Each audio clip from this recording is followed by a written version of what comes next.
یاسەمین موجاهید لە وڵاتی میسر لەدایک بووە لە ساڵی 1980 بەڵام دوای کەمتر لە ساڵێک لەگەڵ خێزانەکەیان چون بۆ ئەمریکا بۆیە وەک منداڵێکی ئەمریکی مسری گەورە بوو.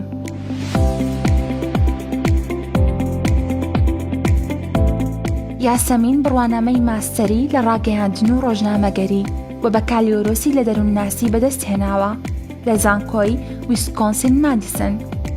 دوای خوێندنەکەی وانە ئیسلامیەکانی وتۆتەوە بووەتە مامۆستای نووسین لە زانکۆی کاردینال سترێچ. وەک وتاربێژی نێودەوڵەتی بانگێشت کراوە بۆ زانکۆکانی هارڤارد، ئۆکسفۆرد، ستانفۆرد و چەندان زانکۆی جیهانی دیکە.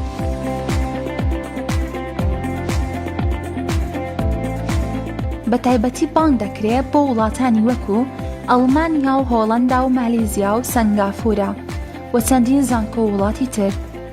وەکو دەستەی نووسەران لە بەشی ئیسلامی ڕۆژنامەی ئینفۆکەس نیوز کاری کردووە. لە ئێستادا مامۆستایە لە پەیمانگای ئەلمەغریب، هەروەها نووسەرە لە هافینگتۆن پۆست.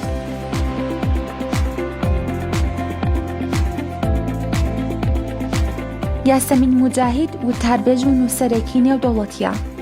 لە زۆربەی بەرهەمەکانیدا جەخت لەسەر پەرەپێدانی ڕۆحی و کەسی دەکاتەوە.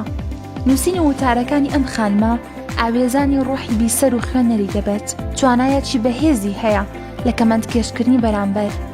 وردبوونەوەی قوڵی هەیە لەو باس و خواسانەی لەگەڵ دڵی بنیادەمدا کارلێک دەکەن.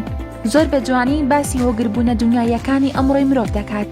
پەنجە دەخاتە سەر ئەو زام و برینە بە سوێیانەی لەسەر دڵماندا دروست دەبن. بۆ پەڕی قوڵیەوە باسی خۆشەویستی خودا و پابەندبوون بە ئەوینی ئەوەوە دەکات.